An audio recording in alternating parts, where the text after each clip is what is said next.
오늘 이렇게 교회에 초청해 주셔서 감사드립니다. 안식년을 포함해서 15년 동안 중국에 있다가 2년 전에 안식년 나왔을 때 교회에 와서 오후에 이 시간에 말씀을 한번 전하고 또 한 2년 만에 또 이렇게 초청해 주셔서 함께 또 제3 선교지로 가기 전에 또 이렇게 인사드리게 되어서 감사하게 생각합니다.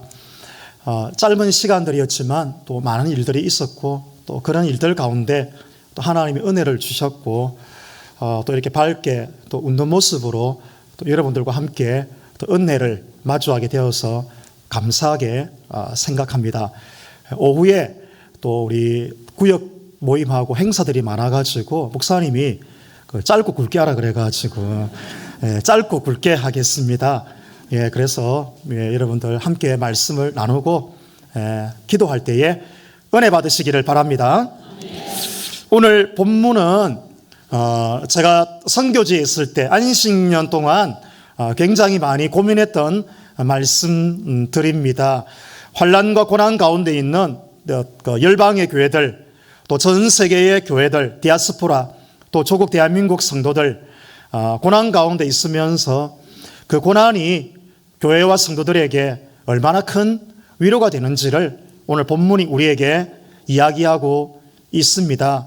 복음을 듣고 부름받아 각자의 사명의 지로 나갔지만 많은 공격과 사탄의 그 권세로 말미암아 또 몸의 질병과 영적인 또 고통과 또 수많은 핍박 가운데 또 저희들이 각자의 삶에 흩어져 살았지만 함께 만나서 또 서로가 지나온 세월들을 함께 나누어 보니까 그 순간은 홀로 있어서 또 외로워서 또 병이 걸려서 어려웠지만 그러나 함께 만나서 이 시간에 말씀을 가지고 서로의 얼굴을 쳐다보니까 그 속에 기쁨이 있더라고 하는 그런 하나님의 은혜의 시간을 오늘 함께 나누었으면 좋겠습니다. 그래서 오늘 말씀의 핵심이 뭐냐면 교회와 성도들은 어떤 고난 가운데 결국은 승리한다라는 것이 오늘 말씀의 핵심이 되겠습니다. 말씀을 들으시고 기뻐하시고 하나님께 영광 돌리시기를 주의 이름으로 축원합니다. 오늘 첫 번째로 성전의 모습이 뒤바뀌고 있습니다. 우리 1절을 같이 읽겠습니다. 1절 시작. 또 내게 보라 지팡이가 어린 양 갈대를 주며 말하기를 일어나서 하나님의 성전과 제단과 그 안에서 경배하는 자들을 측량하되. 오늘 1절에 보면 두 증인이 나오는데요. 이 두 증인이 성전을 측량하고 있습니다. 이 성전을 측량하고 있는데요. 여러분 중요한 것은 뭐냐면 사도 요한이 이 본문을 기록할 당시에는 성전이 없었습니다. 지금이 주후 90년인데 주후 70년, 20년 전에 성전이 이미 불타버리고 없습니다. 성전이 없는데 성전을 측량하라 그렇게 이야기합니다. 구약 성경에 보면 이 성전을 측량했던 선지자가 있습니다.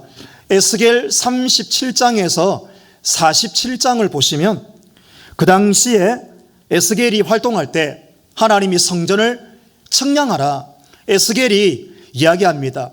바빌론 포로가 되었는데 여러분 노예 생활하고 있는데 예루살렘 성전이 불타버리고 이 건물이 없는데 뭘 측량할까요? 측량해보라고 합니다. 측량을 해보니까 두 가지가 나타납니다. 첫 번째가 뭐냐면 마른 골짜기에서 뼈들이 살아나는 살이 붙고 힘줄이 붙고 살아나서 여호와의 군대가 되는 그 엄청난 환상을 보게 됩니다. 두 번째로 측량해보라 그러니까 첫 번째로는 사람 성전이 회복되는 그 측량의 역사를 보게 되었고 두 번째로는요 성전 문지방에서 생수가 흘러나와가지고 이 생수가 동쪽으로 가는데 사람들에게 어떻습니까? 발목에서 허리로 어깨로, 머리로 흘러넘쳐서 온 세상에 하나님의 이 은혜의 생수가 흘러가는 환상을 에스겔이 두 가지로 보게 되었습니다. 첫 번째가 뭐라고요? 마른 뼈들이 살아나는 환상. 두 번째로는 성전 문지방에서 뭐가 나가요? 생수가 흘러나와가지고 온 세상에 하나님의 은혜의 강물이 흘러가는 두 가지 환상을 보게 되었습니다. 사도 요한 당시에도 성전이 없습니다. 그러나 하나님은 청량해 보라고 합니다. 그러면 여기서 말하는 에스겔과 사도 요한의 청량은 뭘 말합니까? 건물입니까? 아니에요. 나라도 없고 여러분 고향도 없고 땅도 없지만 뭐 하고 있습니까? 각자의 장소에서, 한 사람은 밤모섬에서, 한 사람은 바벨론에서, 또 저는 앞으로 태국 땅에서, 그 전에는 중국 땅에서, 여러분은 영도 땅에서 각자의 성도들을 향해서 하나님이 청량해 보라고 하는 것입니다. 그렇기 때문에 이제부터 청량하는 모든 청량은 건물 크기가 아니라 뭐라고요? 성도 한 사람을 청량해 보라고 하는 것입니다. 2절을 읽어 보겠습니다. 2절입니다. 시작. 성전 마당 바깥은 청량하지 말고 그냥 두라. 이것은 이방인에게 주었은즉 그들이 거룩한 성을 42달 동안 짓밟으리라. 여러분, 우리가 아다시피 성전은 세 가지로 되어 있어요. 맞죠? 마당, 그 다음에 성소, 그 다음에 언약궤가 있는 제일 안쪽이 어디죠? 성소예요. 그래서 제일 중요한 두 군데는 보호하고 놔두고 어디를 짓밟도록 놔두라고 그래요? 마당을요. 마당을 이방인들이 와가지고 마음껏 짓밟아도 된다. 거기는 별로 중요하지 않다. 그렇게 이야기합니다. 예수님께서 요한복음 2장에 보시면 이 성전에 들어가셨다가 사람들이 장사하는 모습을 보고 채찍을 만들어서 내 아버지의 집을 장사하는 집으로 만들지 마라. 이사야서의 말씀을 인용해 와가지고 내 집은 만민의 뭐하는 집이라고요?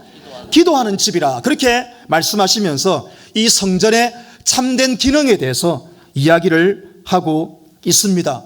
예수님 시대에 와보니까 또 요한 시대에 보니까 예수를 잘못 믿고 있는 사람들 가운데 주일날 혹은 평일날 성전에 예배하러 오는데 하나님의 은혜의 깊은 보좌 앞으로 예배의 깊은 지성소 안으로 들어가지 못하고 마당만 밟고 돌아가는 사람들을 보면서 그 사람들은 놔두라는 거예요. 왜요? 신앙의 껍데기예요. 알곡과 가라지를 뽑지 마라. 뭐도 뽑히기에 두려워하라고요? 알곡도 뽑힐까 싶어가지고 놔두라는 거예요. 심판날에 알곡은 모아서 곡간에 들이고 쭉정이는 불에 타는 저 연못에 집어넣을 때에 그때서야 진짜와 가짜를 구분하게 되는 그날이 온다라는 것입니다. 자, 그러면은 어떤 일이 벌어지고 있습니까?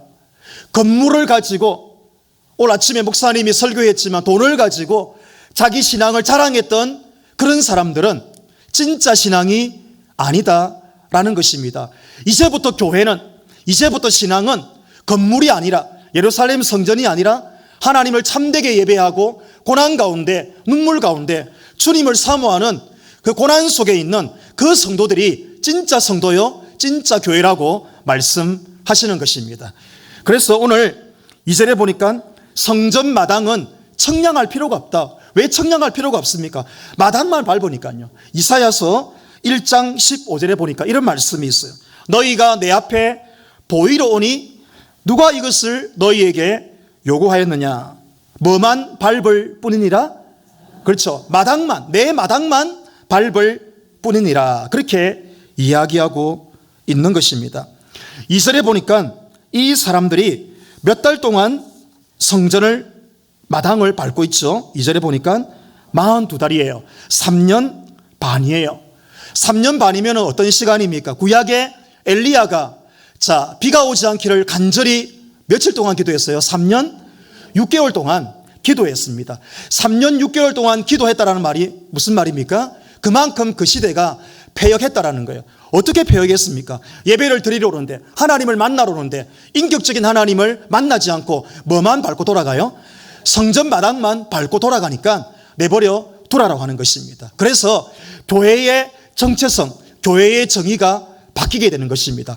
참된 교회는 하나님을 신령과 진정으로 예배하는 우리 각 사람 성도인 줄 믿으시기 바랍니다. 그래서 우리 한 사람 한 사람의 그 진정의 예배, 그 눈물의 예배, 그 사모하는 예배가 너무너무 중요하다고 하는 것입니다. 그렇지 않은 사람들은 놔두라는 겁니다. 성전 마당을 밟든 뭘 하든 장사를 하든 놔두라는 거예요. 나중에 하나님이 결국은 심판하게 될 거라는 것입니다. 그래서 오늘 큰 두 번째로 두 증인이 나옵니다. 3절을 보시면 다른 사람이 나옵니다. 전혀 다른 사람이 나와요. 자, 3절을 읽겠습니다. 예, 시작.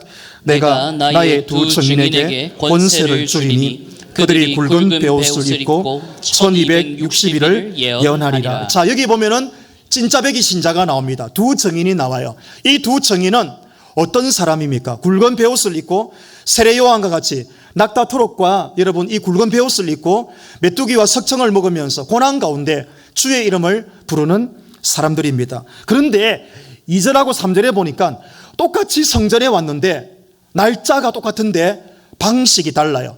2절에 보니까 성전 마당만 밟고 지나가는 사람들은 몇 달 동안? 42달 동안 3년 6개월이에요. 그런데 두 증인, 하나님을 신실하게 예배하고 예배 가운데 고난 가운데 믿음으로 살고자 하는 이 성도들도 42달이에요. 그런데 42달이라 안 그러고 뭐라고 이야기합니까? 1260일이라 그래요. 여러분 이게 도대체 어떤 성경의 기록 방식입니까? 아주 중요한 의미가 있어요. 여러분 신앙을 하나님과 1대1로 하는 사람이 있고 신앙을 도매금으로 하는 사람이 있어요. 자, 2절에 보니까 신앙을 마당만 밟고 도매금으로 신앙생활을 하니까 하나님이 그 인생도 도매금으로 취급하시는 거예요. 뭐라고 합니까? 42달이에요. 42달은 하루하루가 카운트가 안 된 시간이에요. 네가 어떻게 살든 42달이든 422달이든 뭐 어떤 달이든 상관없다라는 거예요. 하나님 앞에 잊혀진 존재예요. 그런데 3절에 보니까 이 두 증인은 어떻습니까? 1260일을 말씀 전하고 전도하고 울면서 믿음의 몸부림을 치는 성도입니다. 그 성도는 똑같은 시간인데 한쪽은 42달이고 한쪽은 1260일이에요. 그게 무슨 말입니까? 하나님이 그의 인생의 하루하루를 다 보고 계신다는 것입니다. 예. 여러분이 새벽에 나오셔가지고 또 개인적인 골방에서 기도하고 눈물을 흘릴 때 하나님이 여러분의 그 매일매일을 다 보고 계시는 줄 믿으시기 바랍니다. 예. 그게 진짜 백이 성도예요. 매일매일입니다. 우리 인생의 하루하루를 하나님이 다 카운트하시고 세워주고 계신다라는 것입니다. 그래서 이 하나님의 아신바된 이 두 증인이 힘을 얻어가지고 4절, 5절, 6절에 보니까 이 두 증인을 뭐라고 이야기합니까? 주 앞에 서 있는 두 감람나무, 두 촛대, 또 다른 본문에는 두 선지자라 이야기합니다. 이 사람들이 나가서 복음을 전할 때에 엘리야와 모세의 능력이 나타나더라. 변화산에서 예수님이 흰옷을 입고 서실 때에 이 베드로에게 눈이 열려가지고 한쪽에는 누가 서 있습니까? 모세가 서 있고 한쪽에는 엘리야가 서 있어요. 구약의 두 종입니다. 하나는 기도의 종이고 하나는 말씀의 종이에요. 말씀의 종과 기도의 종이 예수님 좌우에 서가지고 구약을 대표하는데 오늘 이 두 증인이 그런 엘리야와 모세의 능력을 똑같이 받아가지고 말씀과 기도의 능력으로 전도하고 선교해서 그 땅을 하나님의 나라로 변화시킨다라고 하는 아주 멋진 말씀이 나옵니다. 4절, 5절, 6절을 읽겠습니다. 시작. 그들은 이 땅에 주 앞에 서 있는 두 감람나무와 두 촛대니 만일 누구든지 그들을 해하고자 하면 그들의 입에서 불이 나와서 그들의 원수를 삼켜버릴 것이요 누구든지 그들을 해하고자 하면 반드시 그와 같이 죽임을 당하리라. 그들이 권능을 가지고 하늘을 닫아 그 예언을 하는 날 동안 비가 오지 못하게 하고 또 권능을 가지고 물을 피로 변하게 하고 아무 때든지 원하는 대로 여러 가지 재앙으로 땅을 치리로다. 아멘입니다. 예. 여러분 이 두 증인은 이 당시의 말씀대로 하면 서머나 교회와 빌라델비아 교회입니다.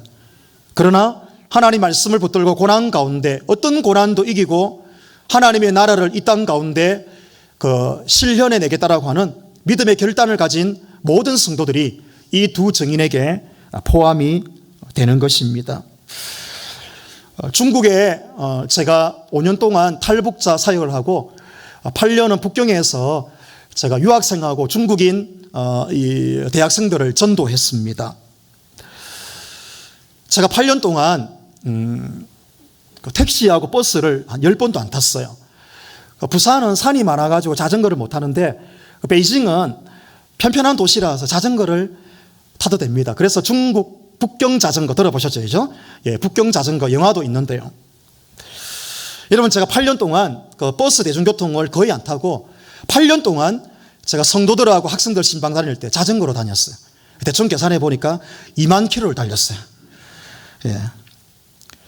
비가 오고 눈이 오고 아주 안 좋은 날씨 외에는 거의 대부분을 그렇게 신방을 했더랬습니다.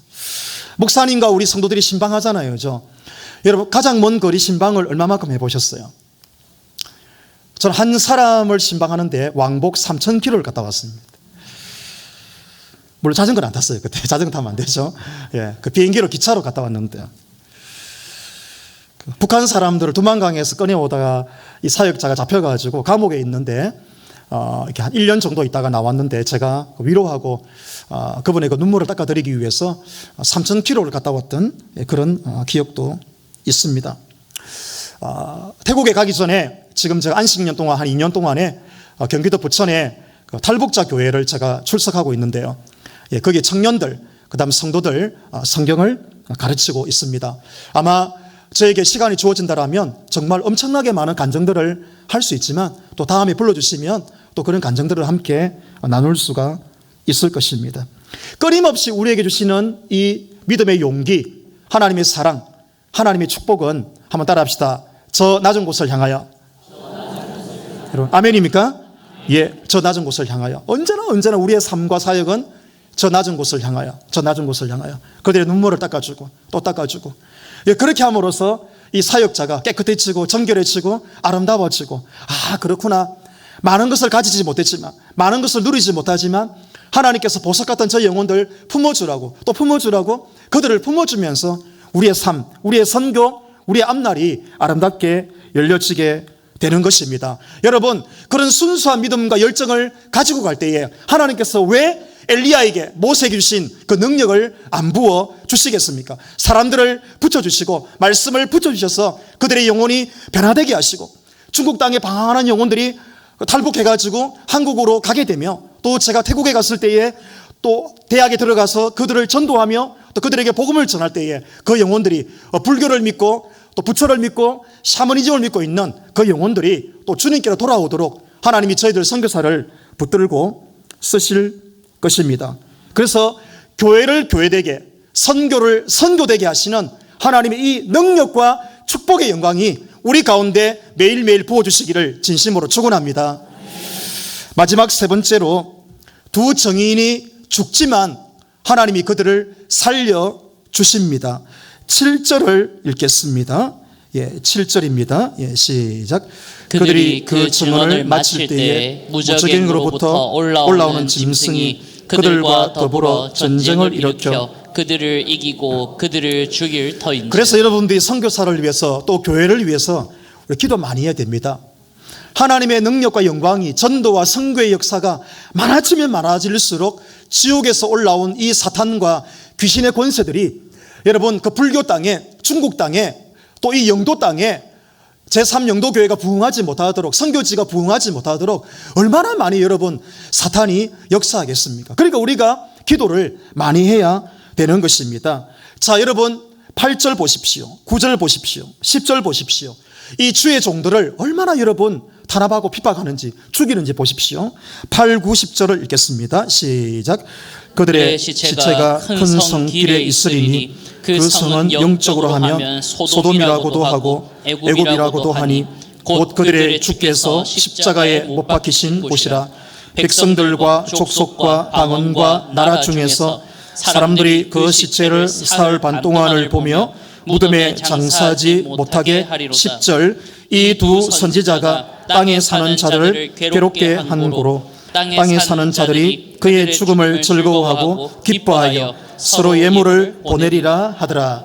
개인의 신앙, 교회의 영광, 선교의 영광 만만치 않습니다.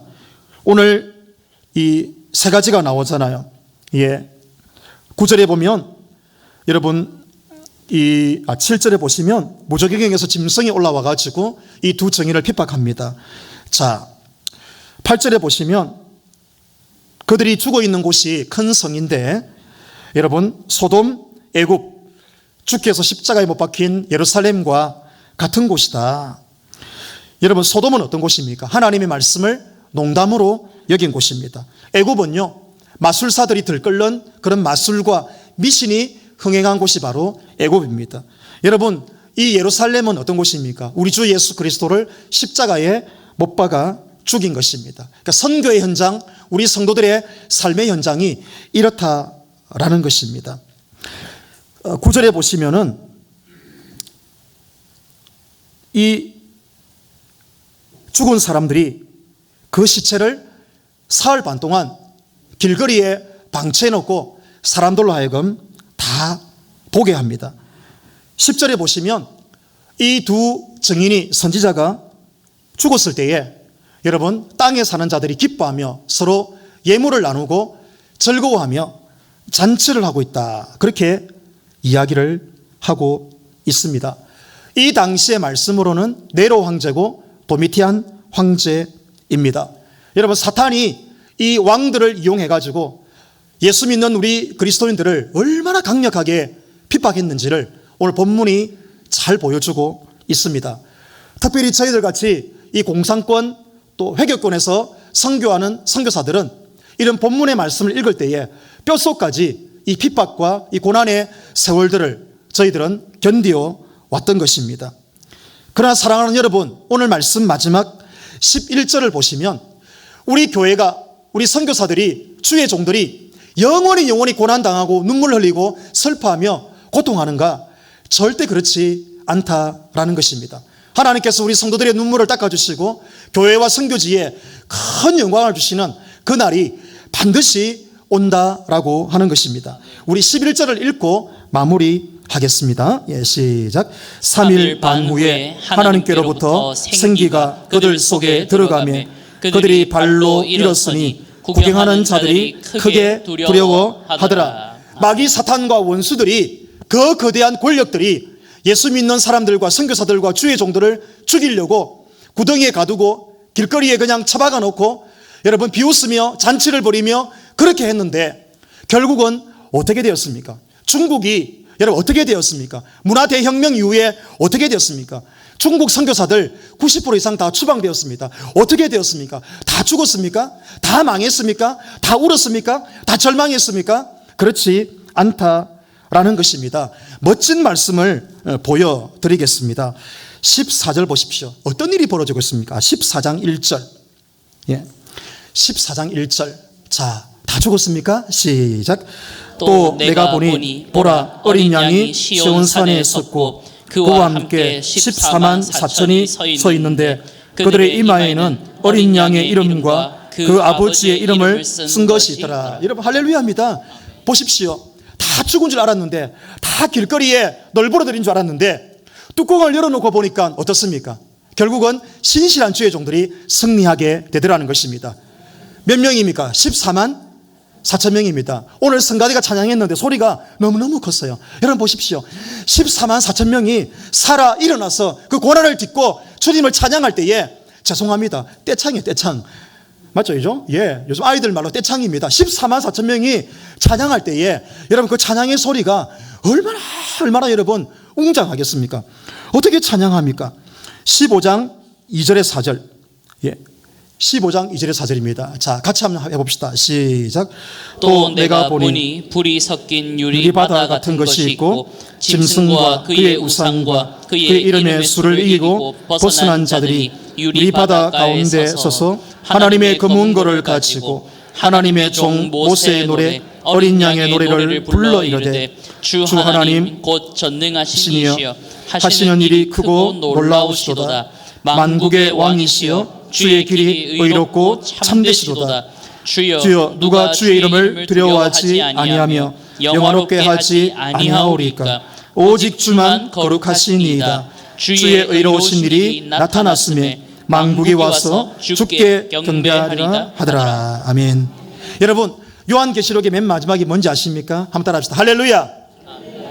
요한계시록 할렐루야로 끝납니다. 할렐루야. 결국은 할렐루야, 저와 여러분들이 승리할 줄 믿으시기 바랍니다. 예. 계시록 19장에 할렐루야로 끝납니다. 여러분, 신약 성경 가운데 유일하게 할렐루야가 나오는 본문은 요한계시록밖에 없습니다. 몇 번 나올까요? 4번 나옵니다. 동서남북 할렐루야. 예. 읽고 마치겠습니다. 요한계시록 19장 1절부터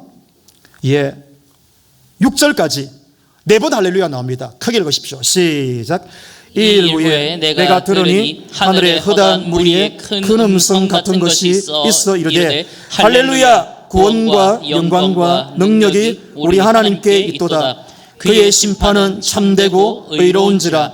음행으로 땅을 더럽게 한 큰 음녀를 심판하사 자기 종들의 피를 그 음녀의 손에 갚으셨도다 하고, 두 번째로 할렐루야 하니 그 연기가 세세토록 올라가더라. 또 24장로와 네 생물이 엎드려 보좌에 앉으신 하나님께 경배하 이르되 아멘 할렐루야 하니, 보좌에서 음성이 나서 이르시되 하나님의 종들 곧 그를 경외하는 너희들아, 작은 자나 큰 자나 다 우리 하나님께 찬송하라 하더라. 또 내가 들으니 허다한 무리의 음성과도 같고 많은 물소리와도 같고 큰 우레소리와도 같은 소리로 이르되 할렐루야, 주 우리 하나님 곧 전능하신 이가 통치하시도다. 할렐루야. 아멘. 여러분, 선교지에 왜 갑니까? 오늘 교회에 왜 오십니까? 모든 고난과 눈물과 극복과 어려움을 극복하고 뭐하러 옵니까? 영광의 찬송 부르려고 주께로 옵니다. 한 번 더 합시다. 이 영광의 찬송 부르려고 주께로 옵니다. 모든 고난 어려움 이기고 영광의 찬송 부리려고 교회에 오고 선교지를 가는 줄 믿으시기 바랍니다. 예, 멋진 겁니다. 기독교는 멋지고 목사도 멋지고 장로님들 멋지고 우리 권사님들 멋지고 아멘 할렐루야입니다. 저는 안식년 때 수술했고 저희 아내도 암이 걸려 수술했습니다. 다 나았습니다. 회복되었습니다. 그래서 다시 보따리 들고 또 제3지대로 갑니다. 왜 갑니까? 영광의 찬송 부리려고 주께로 갑니다. 할렐루야 아멘.